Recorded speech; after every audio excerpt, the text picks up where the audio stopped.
Let's record now. Good morning, class. My name is Carl Johnson, and I'll be your teacher today, and this is history. And today, what I would like y'all to do, this is basically an icebreaker to talk about what today's lesson is going to be about. So I would like y'all to take 2 to 3 minutes to write down these 2 questions.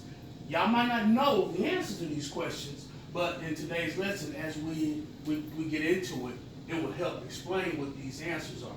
So let's take a couple of minutes to write this down and answer it. Even if you don't know it, that's fine. But just write down these 2 questions and with the answer.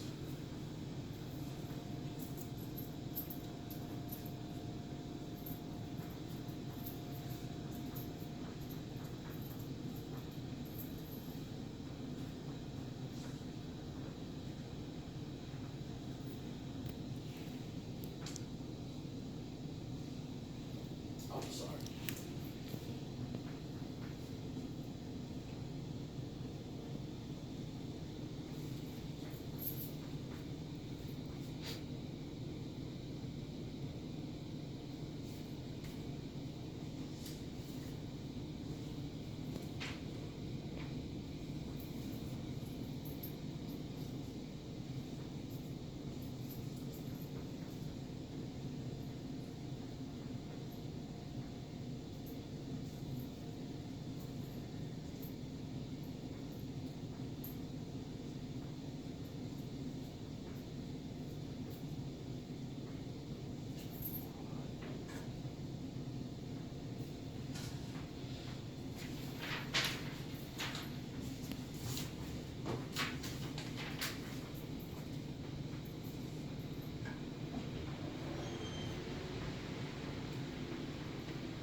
Y'all almost through?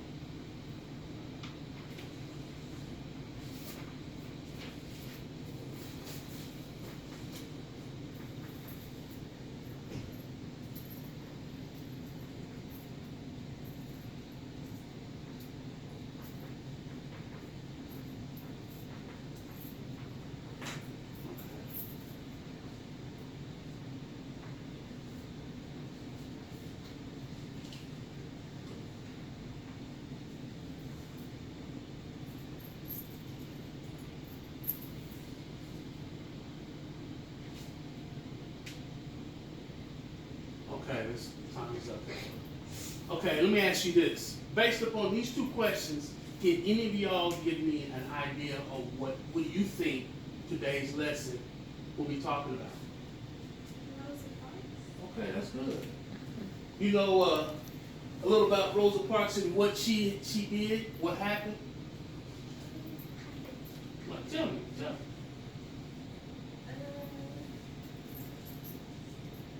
She was fighting for all black people, for justice and freedom. And she was teaching people how to stand up for themselves against others, Okay. so we wouldn't have to go free. What can you tell me? Do you know? I'll just say she could just stand up for ourselves. Okay, and that's true. What she did, she stood up for justice. I tell you, we're gonna class gonna begin. We're gonna read together this Rosa Parks and what she did, where it all started at, where it was all founded.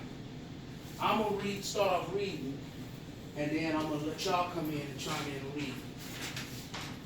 The event that triggered the boycott that took place in Montgomery on December 1st, 1955. So that was the answer to that question.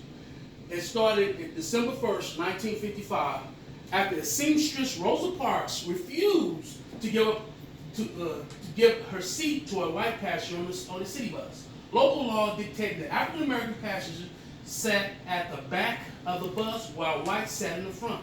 If the white section became full, African Americans had to give up their seat in the back. When Parks refused to move to her seat to a white rider, she was taken to jail. She was later bailed out by local civil rights leaders. Many Montgomery African American residents were politically organized long before Rosa Parks was arrested. For example, the Women Political Coalition Council, the WPC, was founded in 1946. It had been lobbying the city for improved conditions on the bus for decades, way before this happened with Rosa Parks. They had been fighting. Montgomery had an active branch of the National Association for the Advancement of Colored People, NAACP, where Rosa Parks also worked as a secretary. Can I get you to read that second paragraph, please? Although Parks was not the first resident of Montgomery to refuse to give up her seat to a white passenger, local civil rights leaders decided to capitalize on her arrest as a chance to challenge local segregation laws. Shortly after Parks' arrest, Joe and Robinson, a leader of the WPC, and E.D. Nixon Parks' arrest bill and called for a one-day boycott of the city buses on December 5. They believed that the boycott would be effective because the Montgomery bus system was heavily dependent on African American riders who made up about 75% of ridership.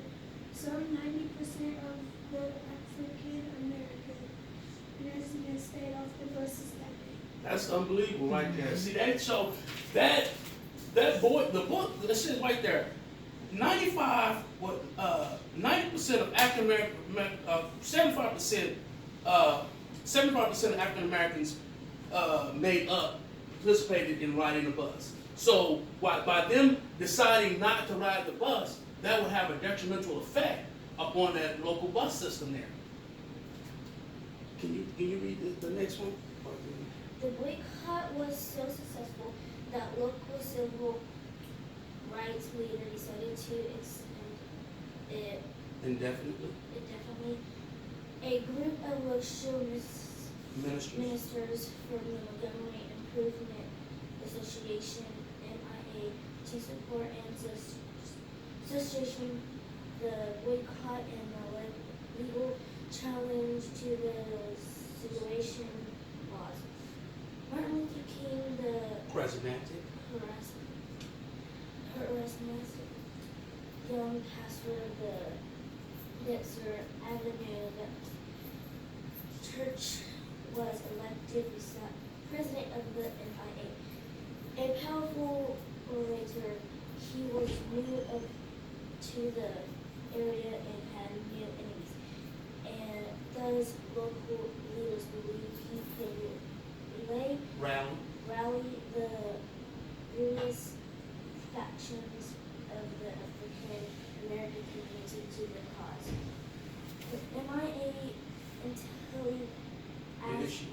initially asked for first come, first served seating with African Americans starting in the rear and white passengers. Beginning in the front of the bus, they also asked that African American bus drivers be hired for routes the bus.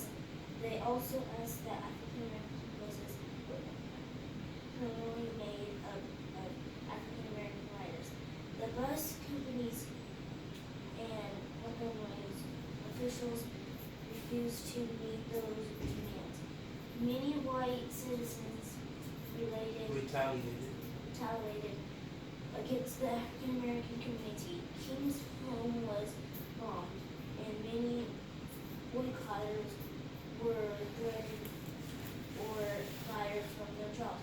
Several times the police arrested protesters and took them to jail, once charging any leaders. It says leaders of the boycott with violating a 1921 law that barred conspiracies to interfere with law businesses without just cause. Despite such intimidations, the boycott continued for more than a year. the MIA filed a federal suit against bus segregation.